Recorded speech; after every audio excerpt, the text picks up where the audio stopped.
have a guest artist, Simon Karakulidi, who's going to play for us in just a moment. But I just wanted to set this up for you. So the title of this thing is Chopin in Italy. Was Chopin ever in Italy? Not really. Kind of. So, you know, he grew up in Warsaw, and you have to remember with Chopin, it's always the opposite day with Chopin, right? Like, he always pretended to be this aristocrat. And he lived at the palace because his parents taught the royals. So he lived in the palace as a servant. He wasn't an aristocrat. And of course, his paramour, George Sand, actually was a princess and pretended to be a commoner. So, match made in heaven. You guys probably know how that all worked out. So, at the time that Chopin was growing up, so born in 1810. So between then and when he left Warsaw in 1828, all the rage was Italian opera, right? The Warsaw Opera House would do nothing but Bellini, Donizetti, Rossini. That was it. They wouldn't do Baroque opera at that time, and there was no Polish opera per se. Like, you know, there was a couple of things here and there, but they hadn't come up with the big Polish operas, which were to come about 30 years later. So it was all Italian opera. Why did Chopin like this music so much? That is what we're going to talk about a little bit tonight, right? We know that Chopin's known for his extraordinary melodies, right? The melodies that go on and on for days. He taught his students always to play as if they were singers, right? Always the right hand sings, the left hand supports, etc. And it really comes from this love of Italian opera. Supposedly, he went to see Bellini's Norma 28 times during his life. I was like, have I watched Empire Strikes Back?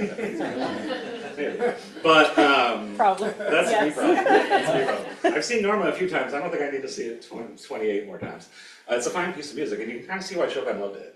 But you can also see some things that he would probably like to add to it, right? The complexity of bel canto doesn't come from the musical point of view. It comes from what the singers can do, right? That's why it's called bel canto after all, right?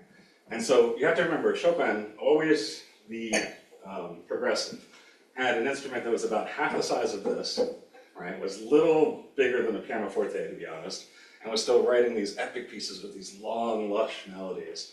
You know, I've gotten a chance to play 3 pianos supposedly owned by Chopin in my life, and I just feel like I'm going to break them at all times. They just feel so delicate, and like, I don't know how you would play one of these big scherzo passages or something.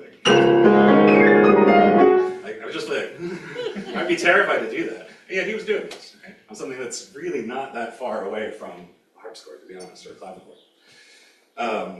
So we'll talk about all those things. We're going to do it through the lens of the Barcarolle, one of Chopin's last pieces. It's opus 60. There's only 4 more after this. It's written at the same exact time as the Polonaise Fantasy. There's a lot of go back and forth between those 2 pieces. Then after that, there's the last 2 nocturnes, the last 3 mazurkas, and cello sonata, and then he's dead. All right, so this was written in 1845. At this point, he was still kind of with George Sand, but it was about to be the end of days. His health was terrible, right? He suffered from tuberculosis his whole life, plus probably a couple of other diseases that were pretty common back then, that you got in various ways. And anyway, and yet I think he managed to write one of his most beautiful and soaring pieces. So what's a Barcarolle? It's a weird word. Anybody know what it means? A Barcarolle is somebody who rows a boat, right? So we're talking about a Venetian kind of gondola here, right? It was all the rage in Europe to write Venetian boat songs, right? And Mendelssohn's very first songs without words includes one piece called, I'm not going to murder the German, but, you know, it's about a boat. Chopin gave this to his students. He loved everybody to play this piece. So Liszt also wrote a huge piece in the Anni di Pellegrinage about Venice and the boats, and everybody loved those stupid boats. And so it was kind of all the rage. Now, of course, Chopin, like I said, did he ever go to Italy? No. He planned to. When he left Warsaw, you know, he left Warsaw and made it to Paris and then never went back, right? The plan was to go to Italy first and see the opera, see Milan and all these places. But there was a huge war going on there around 1820, so they were like, well, not this time. They went through Vienna and Germany, eventually into Paris. And he never got back there. The only time he almost did, he was in Marseille with George Sand, and they decided to take a boat to Genoa. And Chopin boats, no good. It's kind of amazing he wrote this boat song because he really didn't like them. And he just complained the entire time. He said it was pouring down rain. The boats were like making him sick. He was like, just want to turn around and go home. So technically he stepped on Italian soil, but not for long. Anyway, so you have to imagine him in a kind of more fantasy-like mood for this piece, right? Okay. I think that's enough setup. Shall we have some music? Yeah. Simon. Oh, and I have scores for anyone who would like to follow along. It's not bad. How many do you have? I've got 4. Okay, so people can share Would you like them? Yes, it is. Ooh.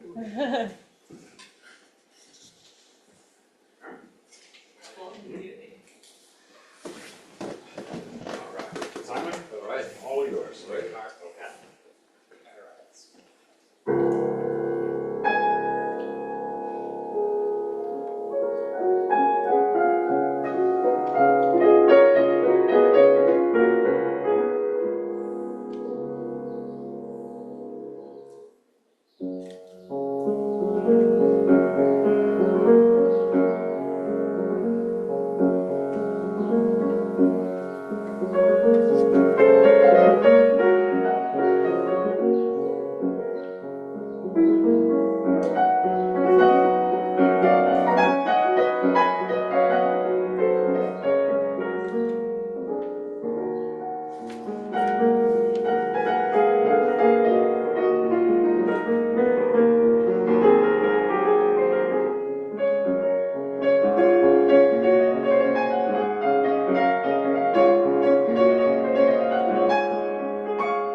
don't have music as a part. I would have downloaded this It for does change how you play sometimes. Can I ask you just a few questions? Yeah, let me come to you close. If you don't mind. Just, Yes, you yes, know, yes. Because we don't I don't often get to ask the questions. I'm always Right. talking. So, this piece is a very difficult piece to play. What makes it so difficult, like pianistically? Well, it's kind of catchy in a sense of the themes are short and often they come out of nowhere, so you have to make sense out of this intentional incoherence that's kind of built into it. Yeah, I'm definitely going to talk about that. How everything in this piece just kind of happens. Like it doesn't start, it doesn't really finish. It just kind of comes into existence and then it's there. Yeah. That's awesome. And then there's one more that it has a very pleasant sound to it overall. It's very, well, it's in a major key. And in fact, it's in a very special major key, very elevated because it has the maximum number of sharps. But still, if you just make it pleasant, that doesn't really work. You have to give a drama every now and then. You have to make a decision where that will be. Of course, he marks, double forte here or double forte there, but that's not enough. Even in, I think for me the most intense episode in this piece is this episode here.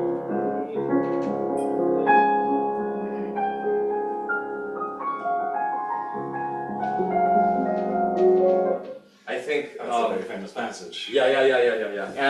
And so it should sound effortless, but not effortless in a kind of weak way, in a very intense way. Yeah. So you have to find this great spot.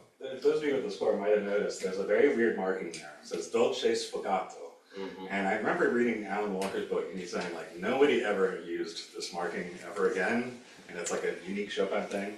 I mean, it literally means just like sweet and airy, right, or sweet and light. Like you can have a soprano sfogato, right? Like Roland Barthes also wrote about this. Oh, really? It's very marking. Yeah, so I have this thing with Chopin where he does like, I don't want to say fake Italian sometimes, but like Italian adjacent. He doesn't speak the language.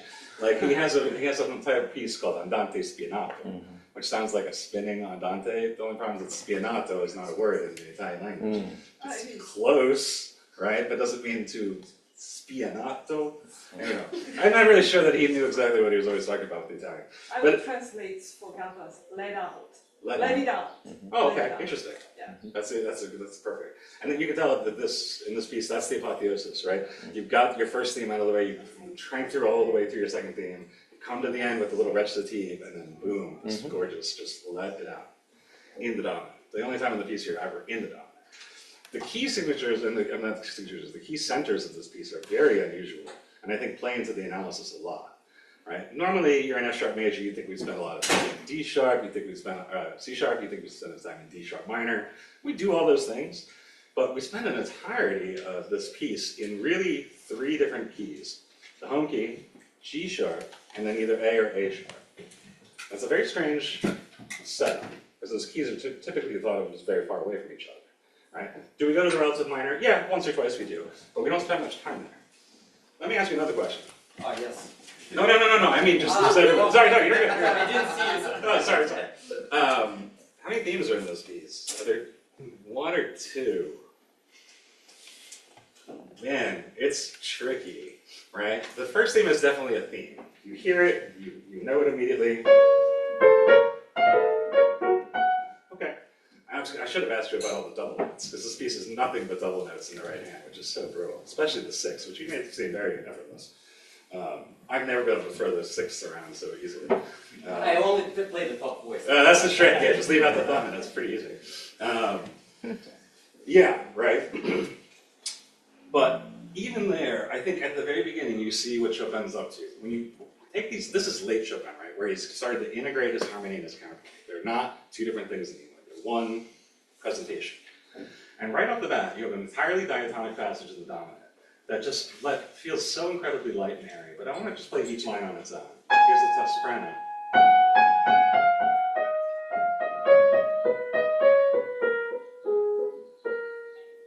Is it a pattern? Close. The alto?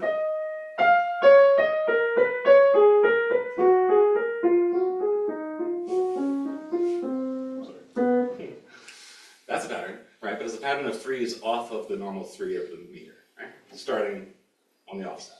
And then you have the tenor slash left hand, which, sorry.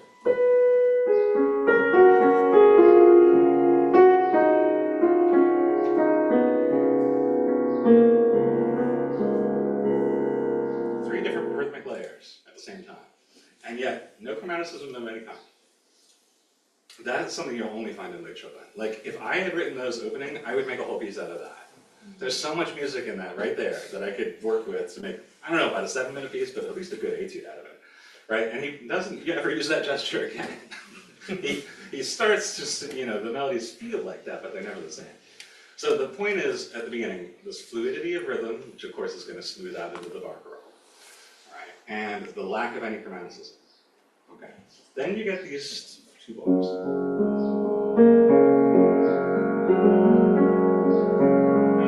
Simon pedaled it a lot better than I did. That's a very unusual little pattern, right? Because of course those 3 notes in the middle, they make you have to make a pedaling decision, right? Because most pianists don't do this. Too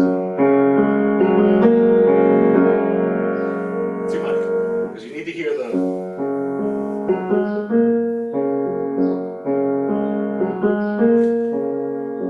Right? So that's already at odds with the fluidity of the melody. Which again, all thirds. Okay, so I'm going to hold 2 things in my brain here at the same time. I want to talk about, like, this is actually an idea that Sophia gave me a long time ago. Sophia is Christina and George's daughter. She was a solfege student of mine a million years ago. She was like 10, and she came in here, it's pre-Zoom age, and she's like, Dr. Boyle, I got it all figured out. I was like, I can't wait to hear this. It's going to be great. She's like, major mode is like bunnies. I was like, sure. And she's like, the minor mode, she's like, it's skeletons. Nailed it. Nailed it. And I actually gave a lecture in Paris last year called Bunnies and Skeletons. But I'm going to talk about a little bit of that topic again here, because, you know, is it true that major is bright and minor is dark?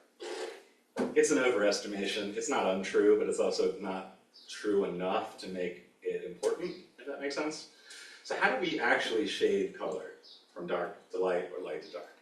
Well, there's a lot of different ways to do it, but the one that Chopin's probably the most famous for will be something that Fauré and Brahms very much pick up on, and Debussy couldn't do anything without, which is this idea of modal shading, right? At the beginning, it's not just that we're in this super bright key. We are. F sharp, as Simon said, it's the brightest key there is. It's the highest key on the key chart, right? And there's no doubt. Okay, that's fine. But not only are we there, but also look where we're focusing. All these big whole steps.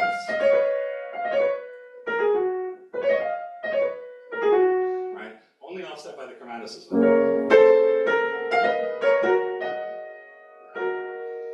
So there it's like the chromaticism is the color, of course, that's what the word means, right? But not in a modal way. That's just kind of a decoration way, right? You start to see the modal when he starts to make it darker. Like, for example, when you get to the B seconds, did you notice, by the way, every modulation in this piece is from major to minor, right? He does this at least 6 times. I'm just pointing out one of them. There's a million of them. But the one at the end of the A section.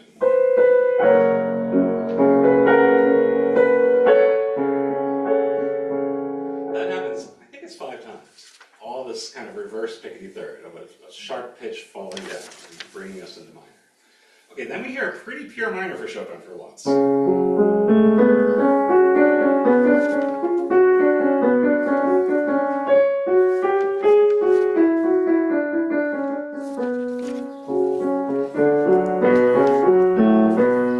Where do we think this is going to go?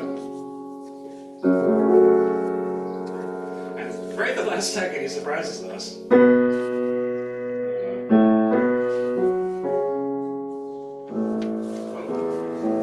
Didn't expect that. Remember I said that nothing starts in this piece, it just kind of is. This is going, and all of a sudden. And then the melody. It's just like it was already there. And it's just like, it's almost like, I always think of it, this is a bad analogy maybe, but if you're putting things on the different tracks, like on a recording, it's like you turn that one on, and then you're right, and you're like, oh yeah, turn that one on. And then turn that one on. And they just low, kind of level onto each other, right? But let me show you the opposite of this. If this were earlier Chopin, instead of having this lovely it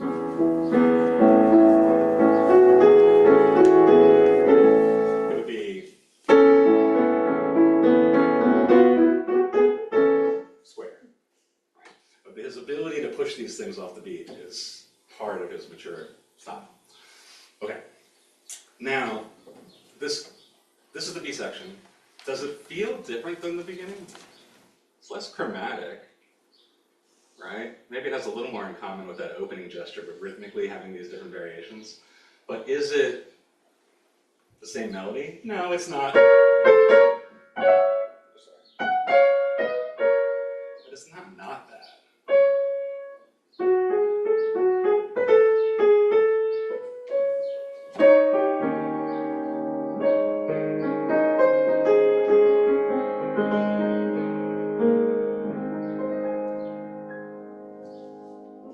That's a modulation right there from A major to G sharp major. That's not normal, right? Right? That's not even close to normal. Okay, and then the next modulation, you just go down and bar another system. We're here.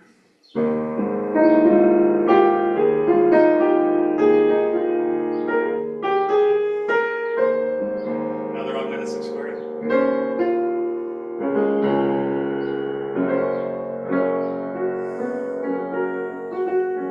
So A to G sharp to F sharp. All major keys. Okay, I'm filing this away in my memory banks for future usage. Okay? I talked about the modality and the shading. I want to show you some of that. The end of this passage. So if you're looking, if you're at home, you're just following along with the score. This would be page 4. Hold on, where are you? Yeah, third system. When you see this happen.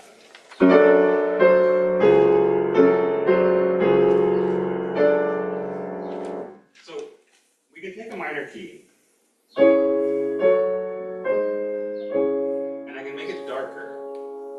By doing what? Adjusting the malleable pitches inside of it to shift the mode.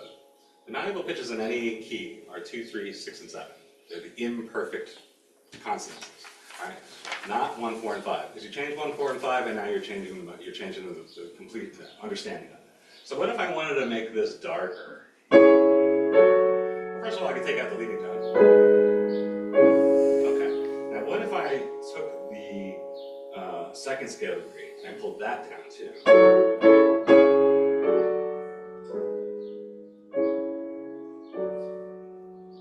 The evolved, right? But in terms of modality, we would call this frigid because you're using the secondary, second scale degree lowered. I really think that there's only one chord that Chopin ever invented that nobody did before.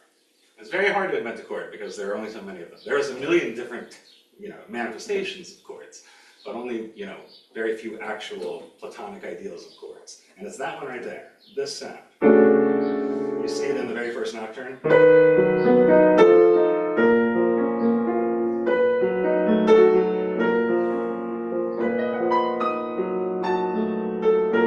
Even ends the piece with it.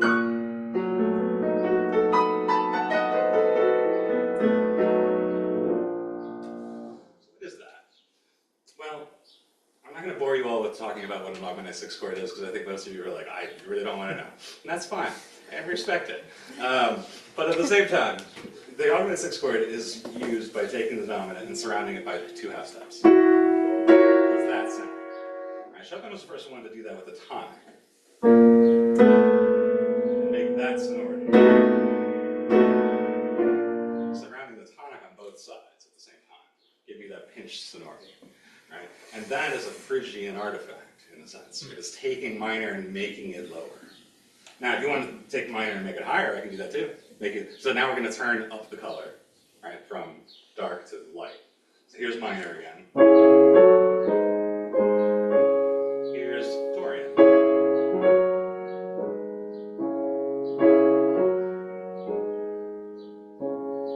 Here's Mixolydian.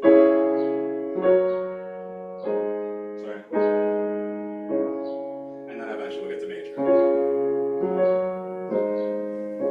I go beyond major into even brighter. Sorry, I didn't want to do that one.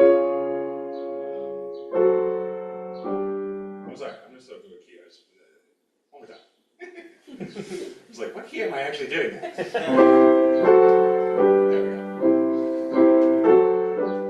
Right, so that's how you that's one way to turn the dials on this. Chopin, I think, is usually credited for this because it comes from Polish folk melody. I'm not a musicologist, I don't know, maybe it is. But I can't say that I'm an expert on any folk music. But I will say this, by the time it gets in the next generation, the foray of Brahms and company, they love this stuff because it opens up all these color worlds. Right? Think of something so quasi-simple by foray.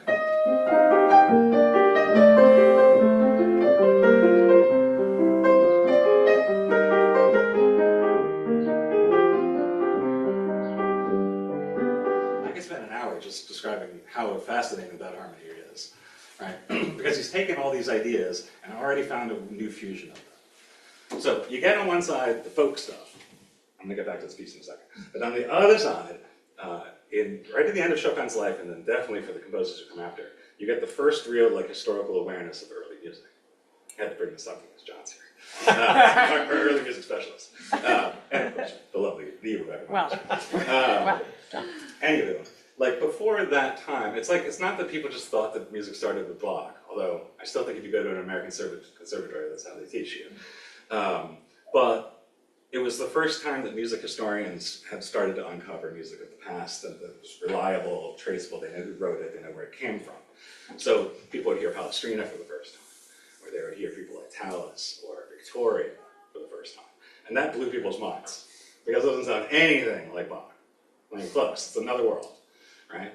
So there was also at the same time this historical, I don't know, let's call it revisionist history thing going on, where they'd be like, I hear that color, that ficta in that piece. Oh, what if I reinterpret that as part of a tonal chord?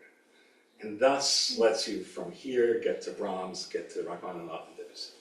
Right? That idea of infusing from the old days, maybe something that they would never have ever thought of. But you're like, it doesn't matter, but they're dead, right? I can use this to make this new sound. And I think that starts with late Chopin. Okay, everybody good so far? Questions or thoughts or additions? Everybody in line is cool. I got line people. I'm looking at you. Hey. All right, so there's only a little bit more I want to say about this piece because at first I was reluctant to kind of come up with a grand contrapuntal idea, but then of course I couldn't help it because it hit me in the face. And I honestly, and I'm not just saying this because Simon's here, but I honestly didn't think of it until I heard you play it just now. Because I was thinking of something else I was going to talk about, and I was like, no, this is much better. As I said, the key areas of this are incredibly bizarre because of their unfamiliarity, or their lack of proximity. But again, look at that first gesture that I talked about.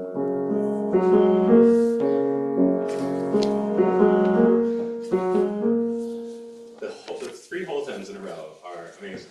And you probably then can see where I'm going with this, right? The entirety of the first section is in three keys, F sharp, G sharp, and A sharp, right? Again, not normal. And then of course he makes the mode shift into minor, and the three keys are backwards, A, G sharp, F sharp, right? So you've got the three keys moving up, and then, right? And those are the only key areas of the piece. There's not the only exception to that is the dolce sfogato, which I think is why it's so special that it sits in C sharp for so long. So that's my grand analysis, that you have that as a motive from the very beginning in the diatonic world. The chromaticism comes in and shakes it up, but in essence, it's really only those three.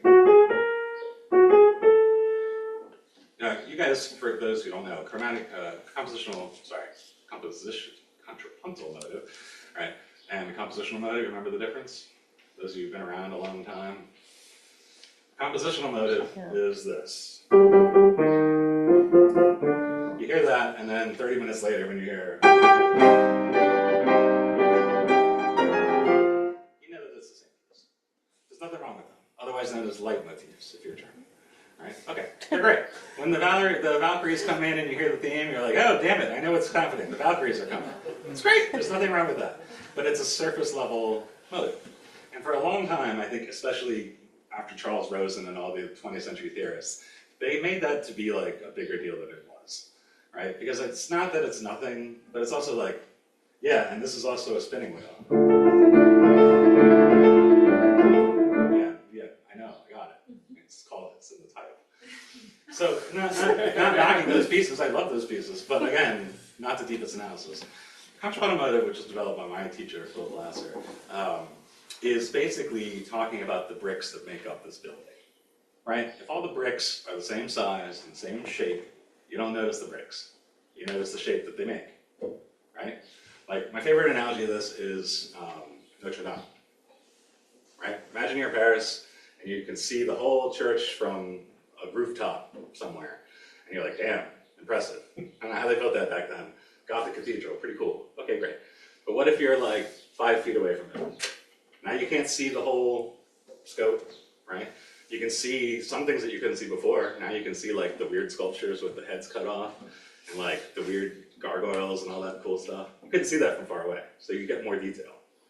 But what happens when you're like 1 inch away from it? All you see is the rock, right? And the fact that that entire cathedral was made of one kind of rock from one quarry in one place, you never think about the rock.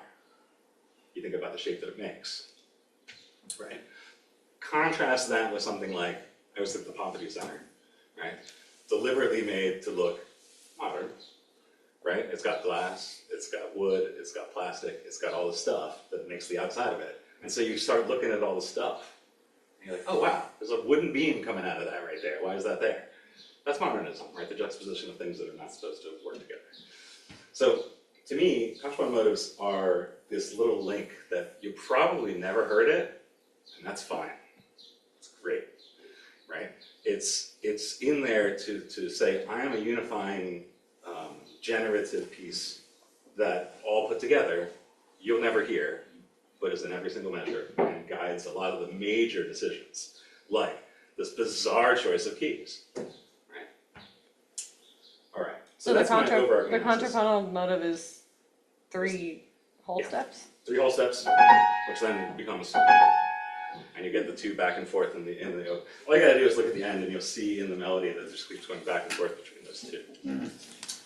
Chopin is fond of hiding one of these things at the beginning of a piece, or kind of making it, just barely noticeable, and then at the end, like making it the big melody. That's kind of his go-to thing. And also using it as a formula for key modulation from one to the next. Last thing I want to talk about is this bel canto thing, because that's where I started, right? Chopin's been writing bel canto for a long time by the time he gets to this point. But here it feels unified, right? Does it really feel like the right hand and left hand are in completely different, points of view or different ideas? Now, obviously one is supporting and one is melody, right? There's no great, besides that one section at the beginning of the second movement, or second theme, there's no great bass melody in this one, which is a specialty of Chopin. No great bass melody, that's all right hand. And yet, he's been doing this for a long time. I just want to show you a couple of examples that made me think of, like as predecessors to this piece. The nocturnes are probably your best place to look for bel canto. So I think in a very similar key,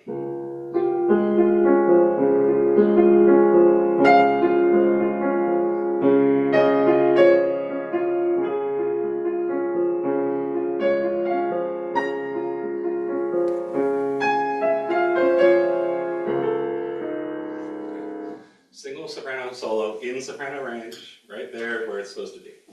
Okay, and then in the second passage, all of a sudden you get and there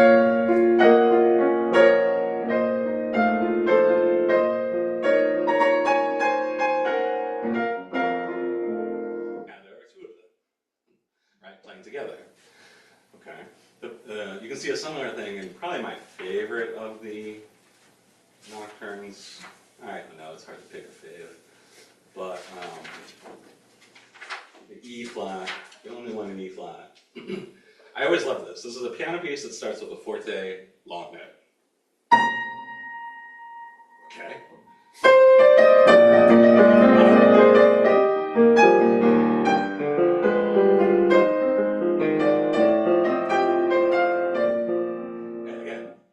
big soprano melody in the soprano range that she would sing, and it would be comfortable. It's in range, right? And then at it doesn't take long before you get the tenor going, hey, I want to be involved.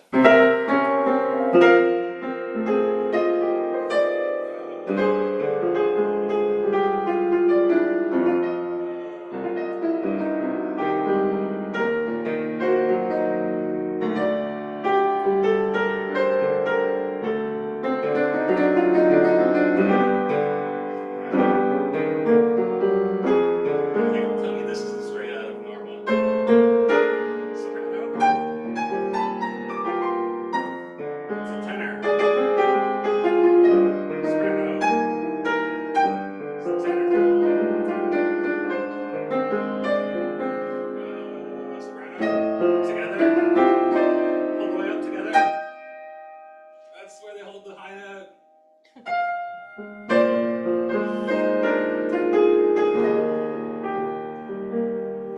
That's bel canto, just on the piano, right? You need to kind of have that as a background to understand what he's doing in this piece, because this is next generation level. This is like putting all this into a pod and realizing, like, okay, what's the final boss version of that? Is this? One of the probably great ironies of all this is that Chopin actually did write songs, and they're awful. The only time he actually ever wrote for a singer, they're really bad, and I can't like say anything. I mean, they're in Polish, not the greatest language for the art song. There's that. When your language is all consonants, it's pretty hard to sing. But they're surprising. Like, he knew Dishaliva and loved it. Right? He knew some of the greatest song cycles ever written, and yet he only tried a couple of songs. They were all published posthumously, so you know that he didn't really want to be like, I'm a song composer. And he was like, I'm doing this and I hope nobody ever sees this. But I don't know, sometimes that humanizes a composer for me, like Chopin, you know? Like, in all the kind of miscellaneous works, there's this one little piece called Fugue. And I was like, Chopin wrote a fugue? It's only 2 voices. It's in A minor. It's really bad. And it's like, you know, he didn't do that. You know, he didn't know what was going on there. Oh. And so it's kind of funny to see him actually try it and be like, I'm not doing that shit. But, you know, his innovations in counterpoint and harmony were to fuse the two, right? So one more example, I know I'm playing examples not from the piece we just listened to, but from the second to last nocturne. I just wanted to play to show you this kind of thing.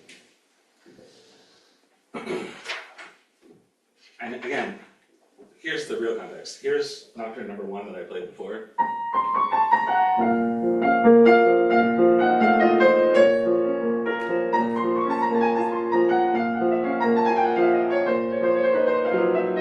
Okay, right? It's got a Mozart style left hand. It's got a cool melody in the right hand.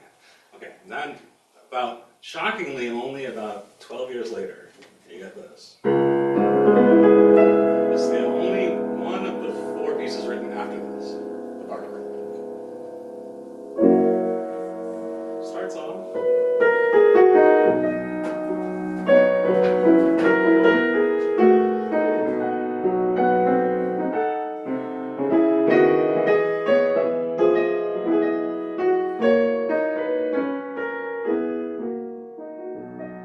It's integrated. There's a little hint of, just a little, but then it just starts going off on its own.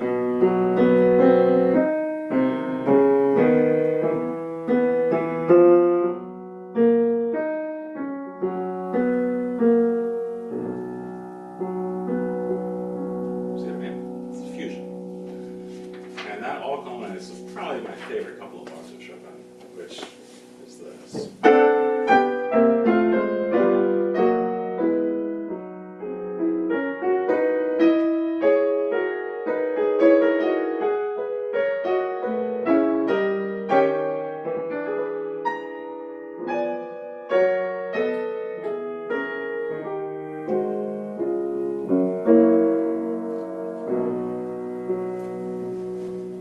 That's the fusion I'm talking about, right?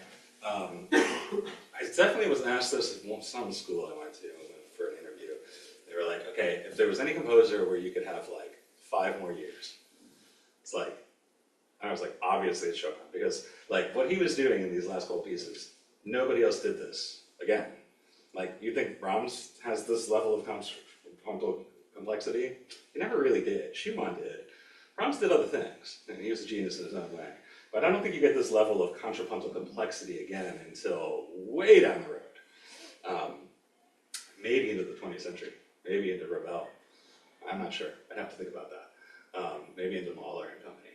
But Rachmaninoff, but only much later. Anyway, I just wanted to show you those, kind of play those examples for you to hopefully, maybe you'll go back and listen to this again sometime, and hopefully you'll be better, equipped to understand. Because this is one of those pieces that, as a pianist, it's kind of unrewarding in a way because it's harder than craft, and most people think it's actually pretty easy. Like the listener, they're like, "Oh, it sounds so nice. It must be pretty easy," and it is so hard. So anyway, any questions, you guys, or thoughts? It's just lovely to hear Simon. Absolutely. Um, Let's give it yeah. up to Simon. Thank you all for being here. Enjoy some wine. Yeah. I got a question actually. Sure. Do we know if like Chopin ever played bel canto music when he was performing the way this did and people like that? It's unlikely. Like he didn't play with others very nicely, So like on transcriptions or whatever. Yeah, he made a couple. I mean, he did make a transcription of the Mozart, El Caro de Ma, from. Oh no shit. Yeah, but that's an early piece. Okay. I would think, like, I've never heard any records of him like playing with singers, which is unusual. Yeah. You know. Interesting. Well, thank you guys. Enjoy some wine and cheese. Thank you for coming. Thank you. Thank you guys.